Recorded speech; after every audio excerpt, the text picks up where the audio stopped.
Yeah, I'm Ammon, and I've gone ahead and counted. This is Being in Time video 22. 22 is the number. I know how to say my numbers. I had mentioned in our previous video that in today's video we're going to talk about the ontological priority of the question of being. And I told you, I knew you were going to be excited about this, and I told you not to get too excited or to hold your horses a little bit. And ultimately, I guess I decided to make you hold your horses for close to a year to let things simmer, and hopefully that was really good for you. As we start to talk about this, I want to sort of mention a point of pride here. And that is that my office is clean, which is an amazing event in my life, and certainly something to celebrate. I still should decorate it correctly. I need to update my pictures and lots of other things. But it's a big accomplishment, and I'm celebrating it today, or I'm mentioning it in this video for a few reasons. One of which is, if we look at these books, these are, The Heart of Being a Philosopher, right? This is a fraction. I have a bunch of books at home too, and where they go at different times, I suppose, is part of the feature of my being disorganized. It's sort of a random crapshoot at any given moment. But I'm going to call these my monuments to the fading ontological priority of the question of being. Why fading? Am I indulging too much in a little bit of melancholy because it's starting to be a nice, beautiful fall day overlooking the quad, and fall is, of course, the time of melancholy. And quads, I worry, are dying features of the American landscape. Melancholy with respect to the fall is, of course, as we're going to see, or if we ever get past Being in Time, we'll see as a major feature of one of Heidegger's favorite poets, the poet Georg Trakl, writes a lot about autumns, and one of the most famous lines will say, I believe that I haven't looked it up, and I should look it up, but I'm not going to. Es ist der Seele eine Fremde auf dieser Erde, which means something along the lines of this thing called the soul, or the soul. It's a stranger on the earth. Heidegger will eventually, in his later philosophy, do a lot with this, but that's a very fall feeling, and it might make us feel like the ontological priority of the question of being is itself in an autumnal moment. Last year in autumn, and actually this is for reasons that I probably can't get into, I mean, not for any sort of esoteric or special reasons, just because they involve moods and modes that are pretty important to me, but are hard to capture in any sort of concrete way. The thing I'm going to talk about in a second here actually helped to form why I decided to do a Being in Time TikTok series in the first place.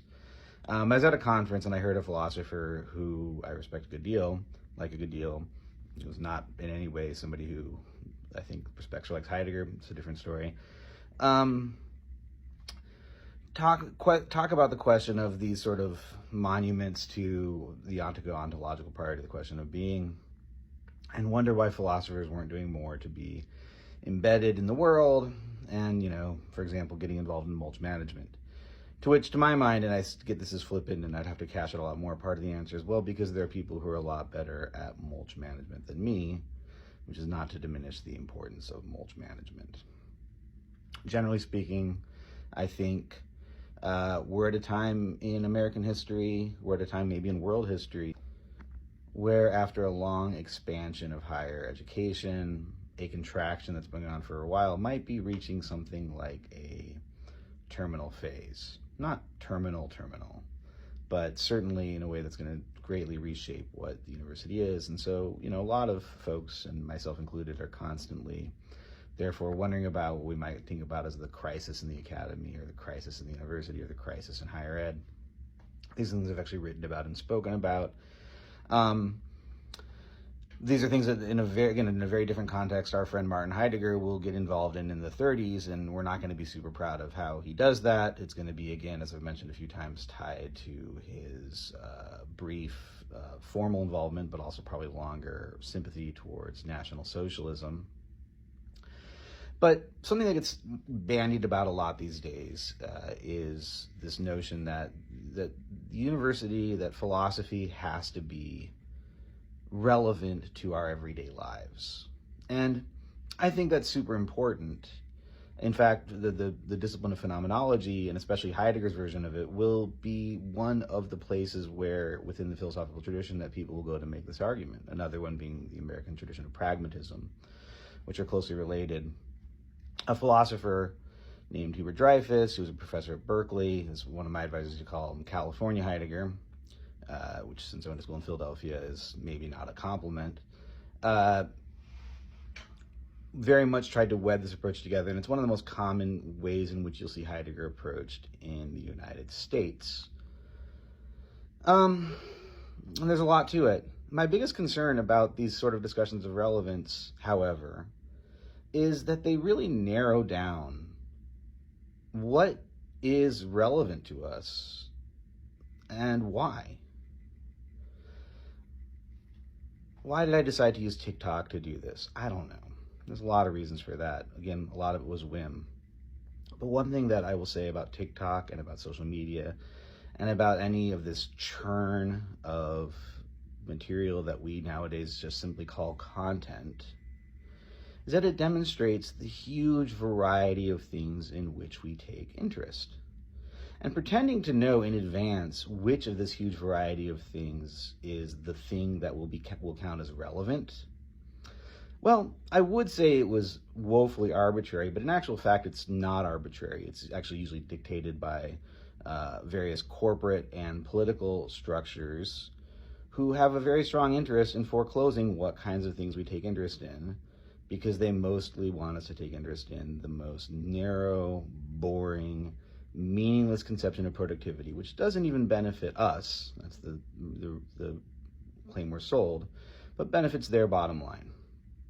Now, so that's where, again, I think mulch management at least doesn't do that, which is why I'm very sympathetic to the notion that we need to be much more thoughtful about how we approach organization, work, labor, the management of our natural resources, city infrastructure, etc. But once we've sort of rejected the notion that sort of a certain corporate or political project actually really does a very good job of telling us what is or isn't relevant to our lives, we can once again look back at this monument to the past, these monuments to the past that for some foolish reason I continue to insist upon spending a lot of my time with, and notice, far from being irrelevant, it's not going to say, oh, these things are themselves deeply relevant. I'm going to show you how, by showing you 8 cool things that Aristotle says that relate to The Bachelor or whatever we want to do, right? Rather, if we read closely and we read carefully, every one of these projects, every one of these ways of looking at the world, in some way, shape, or form, is motivated by a theory about what is or isn't relevant to the world, which is embedded in a whole world of its own, in a whole set of projects. And this is, to my mind, at the very heart and soul of what philosophy is at its best, and what I'm worried that we're losing any support for. Well, I apologize for that outburst. After that, I owe you what I'd promised a year ago, but it's going to have to wait one more video because of my own strictures about length. So in the next video, we'll see the way in which what we're calling here the heart and soul of inquiry forms the basis for what Heidegger is going to call the ontological priority of the question of being.